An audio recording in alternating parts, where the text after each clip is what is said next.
Les juniors B, vous allez voir Thomas pour récupérer une combine, vous l'essayez.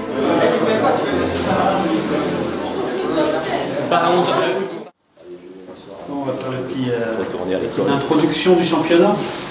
Il y en a certains qui connaissent déjà un peu le discours parce qu'ils étaient là l'année dernière. Globalement, comme ça a déjà été dit avant, au niveau du comportement, vous êtes en équipe de France, donc vous êtes irréprochable. Donc c'est sûr, dès qu'on est au circuit, c'est les tenues équipe de France, pas de comportement déplacé. Là, vraiment avec Thomas, on va être vraiment pointilleux là-dessus. Il n'y a pas de bonus, il n'y a pas de repêchage. Vous n'avez pas le droit de faire de conneries. Maintenant, vous avez la tenue d'équipe de France sur le dos. Pour présenter la France, c'est quelque chose de très important pour nous. On a connu ça pendant pas mal d'années avec Thomas et on va vraiment faire le maximum. Et on compte sur vous pour que cette tradition se continue. On est là pour ramener un maximum de médailles et de titres. Donc ça pourra paraître parfois cruel, mais on courra toujours avec la meilleure équipe. On éliminera toujours la meilleure équipe sur chaque course. Et avec toujours le patineur leader, c'est celui qui aura le plus de chances de gagner la course. Donc pour certains, vous devez être préparé aussi à ce que vous soyez souvent leader, pour d'autres, jamais leader. Il faut l'accepter, là on travaille pour l'équipe de France, c'est les médailles d'un collectif. Quand un patineur gagne une médaille ou gagne une course, c'est une médaille pour l'équipe de France. Il faut vraiment la prendre comme ça, on court vraiment pour le collectif France. Donc chaque médaille qui compte, c'est pour nous tous. C'est pour tout le collectif qui est mis en place, pour vous, pour les entraîneurs, pour les kinés, les médecins. C'est la médaille de tout le monde. Donc on ne va pas avoir de comportement égoïste. C'est un comportement d'équipe qui fera la différence. Il y aura un leader, ce sera peut-être toujours le même pour certaines catégories, mais il faut l'accepter. Vous êtes qualifiés au point, mais il y en a qui seront bons pour gagner des courses, il y en a qui seront excellents pour amener des leaders, d'autres pour protéger des leaders. Il ne faut pas s'attendre à ce que ça soit quelque chose qui soit forcément social dans le sens où on partage les courses. On est là pour un maximum de médailles et c'est vraiment le challenge. L'année dernière, on avait 8 ou 9 médailles. On doit pouvoir faire mieux que ça. Donc on compte sur vous pour vraiment jouer le jeu au maximum, faire le métier au maximum. Ça veut dire on ne traîne pas le soir à se coucher, on fait gaffe à ce qu'on mange, dès qu'on peut se reposer, on se repose. Il y a toute l'excitation du championnat et tout ça, mais il faut essayer vraiment de passer au-dessus et de se focaliser sur ce qu'il y a à faire pour faire des performances. Au-delà de ça, il ne faut pas se mettre un stress particulier, même si c'est votre premier championnat. Ça reste qu'une course de roller. À partir du moment où vous avez donné votre maximum, que vous avez le comportement qu'il faut pour faire la meilleure carte possible, on ne vous reprochera rien si vous faites 10e, si vous faites 5e, 15e ou s'il y a une chute ou quoi que ce soit, on ne vous reprochera jamais rien à partir du moment où on voit que vous avez fait le maximum de vous. Il n'y a pas de pression particulière à se mettre. Il faut vraiment que tout le monde bosse pour tout le monde. Pourquoi? Parce que Thomas et moi, notre meilleur souvenir au roller, c'est un championnat du monde en 2004 où on a vraiment bien bossé ensemble. On finit 1 et 2 sur une course. Et c'est bien parce qu'on s'est sacrifié pour qu'il y en ait un qui gagne, qu'on est arrivé à ce résultat-là. Et on n'était peut-être pas forcément les meilleurs au départ de la finale d'un 1000 mètres, mais on termine 1 et 2 vraiment parce qu'on a bien bossé ensemble. Donc ça, c'est ce qui fera vraiment la différence entre l'équipe de France et les autres équipes. C'est ce qu'on veut vraiment voir dans le championnat. Donc quand il y a un leader, les deux autres, ils doivent se mettre vraiment par terre pour le leader.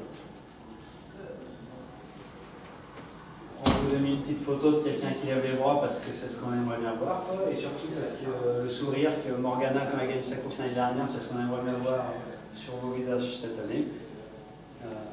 Il y aura plein d'émotions dans le championnat, des bons moments, des moins bons moments. Il ne faut pas se laisser emporter plus que ça. Surtout si vous gagnez une course, vous avez une médaille sur les premières courses. Souvent le mal français, c'est à la première médaille, ben ça y est, on a rempli son objectif et puis on sort un peu du championnat.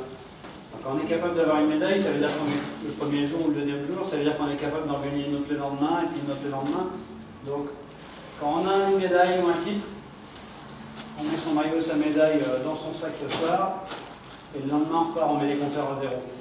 On fait le bilan qu'à la fin du championnat. Le dernier jour du championnat, on ouvre son sac et on regarde s'il y a le Donc chaque jour, on se remet en question, on ne se contente pas de ce qu'on a fait dans la journée. Juste pareil sur le comportement, moi je suis pas quelqu'un, on a tous fait, mais j'ai jamais gagné en faisant des fautes, c'est une mentalité peut-être plus italienne. Des fois vous allez y être confronté, vous avez déjà été confronté pour certains. Moi je pense que quand on est correct en course, à un moment on a toujours, si on est fort, on a toujours notre moment. Par rapport à l'histoire de 2004 et du 1000 mètres, oui en effet c'est un bon exemple, en plus c'est moi qui ai gagné, alors c'est normal, c'était nul. Mais pour la petite chose, c'est que dans la continuité, le pacte était fait avant, c'est-à-dire ce qui était important, c'est qu'à partir du moment où j'ai gagné, toutes les courses derrière, je me suis sacrifié s'il y avait besoin. J'ai jamais joué derrière ma carte perso, le but c'était que Pascal ait son titre. Bon, ça n'a pas fonctionné, mais voilà, j'ai pas couru derrière pour moi. Donc ça c'est important, et c'est ça qu'il faut fonctionner, c'est qu'à un moment, quand on court pour quelqu'un, ça sera peut-être pas cette année, ça sera peut-être l'année prochaine, mais à un moment, on a toujours son moment. On a toujours son heure de gloire si on est toujours sérieux et correct avec les autres. Et puis sinon, je veux dire, première expérience pour certains, deuxième expérience pour d'autres, voire troisième ou quatrième pour... quatrième toi? On a d'autres quatre, non? Non, que toi. Faut en profiter. Vous vivez des moments uniques, vous verrez, vous allez vous en souvenir toute votre vie, vous n'avez pas l'impression. Et c'est dans cette idée que... Bon, moi, quand j'étais à votre âge, on passait les championnats. Et à travers des différentes rencontres que j'ai pu avoir, je me suis dit, bon, qu'est-ce qui va faire qu'ils vont pouvoir se souvenir de leur championnat? Alors, on a réfléchi un petit peu. Et c'est pour ça qu'on a créé, on l'a appelé comme ça, donc ça pourra changer, hein, le quotidien des Bleuets. Donc les Bleuets, en général, par exemple au football, on appelle ça les Bleuets, c'est l'équipe de France Espoir. Donc on va dire pour les jeunes.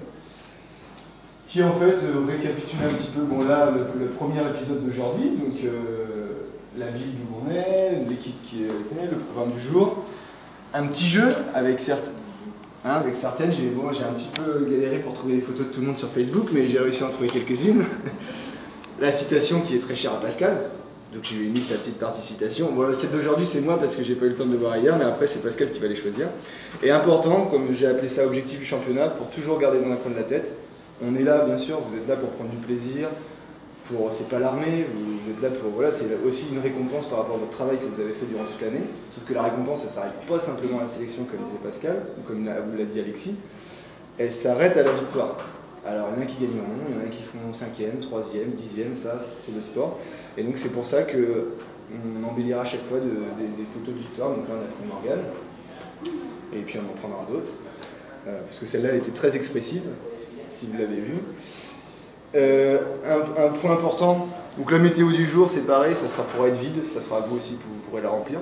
Le point important, l'humeur du jour, donc là c'est là quand je vous demandais si vous saviez écrire, dessiner, et ainsi de suite. Voilà, c'est libre à votre imagination.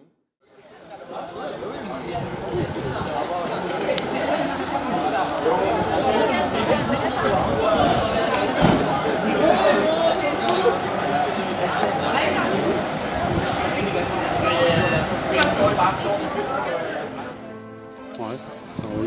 Et on inverse ce soir.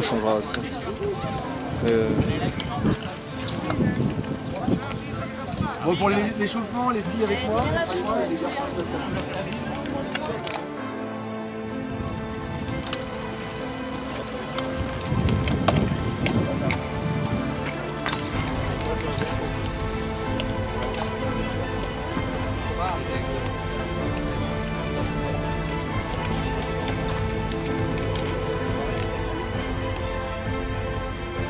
pour l'échauffement, on fera 30 tours. Ok, on fera un groupe gars, un groupe filles, et après on fera des virages lancés par groupe de catégorie et de sexe. Quoi. Donc les 4 minimes garçons ensemble, les 4 minimes filles ensemble, les 5 cadettes ensemble, les 5 cadets ensemble. On arrive relativement vite dans le virage, on fait le virage à fond, on regarde ce qui se passe, où on peut doubler, où on peut pas doubler. Après on redéroule un petit peu et voilà. Et quand on fera l'exercice, on vous le rappellera, mais quand on fera l'exercice de virage, vous avez déjà 4 groupes, il y aura les seniors en plus sur la piste. Donc on va bien faire attention à la piste.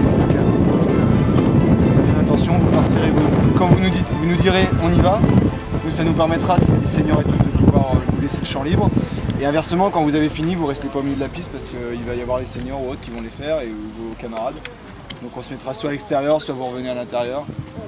On fait bien attention parce que ça peut aller très vite ici. Pareil aussi, c'est le premier entraînement sur la piste, donc en général vous allez vouloir faire les tout feu, tout flamme. C'est le premier, on connaît pas trop la piste, donc on le fait plutôt un peu plus cool que la normale. Okay. On est plutôt prudent sur le premier entraînement. Progressivement, on ira un petit peu plus vite dans les 3-4 entraînements qu'on va faire. Ok? Donc on ne prend pas trop de risques ce matin.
Il y a téléhome, télécom, à peu près la même distance, ok?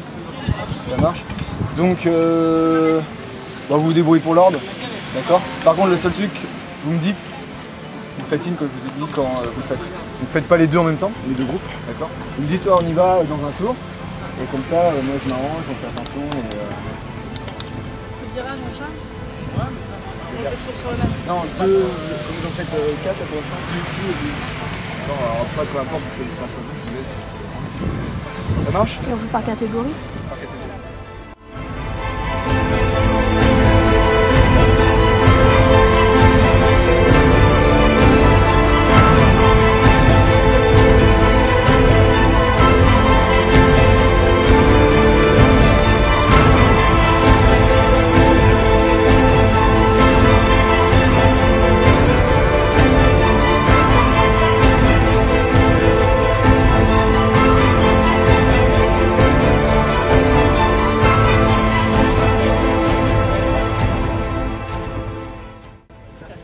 Ouais.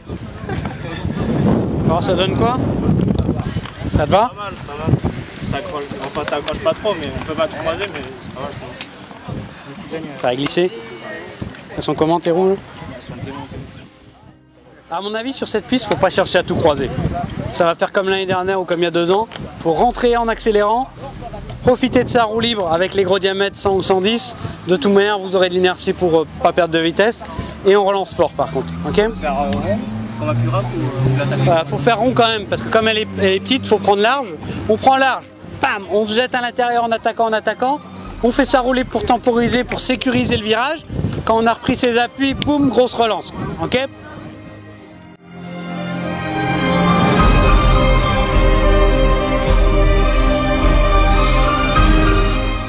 Ok, vous avez vu, ça va être hyper dur de doubler, il y aura très peu d'opportunités. Donc sur une piste comme ça, dès qu'on a une opportunité, on doit la saisir. Et quand on décide de doubler, il faut que ce soit vraiment dans un moment franc. Parce que vraiment, ça va être des trous de souris. Ça va être un peu comme en indoor, faut saisir sa chance. Hein. Ok, faut pousser l'autre à la faute. Et ceux qui seront devant, ils auront forcément l'avantage. Hein. Quand on est devant, c'est quand même assez facile de contrôler. Hein.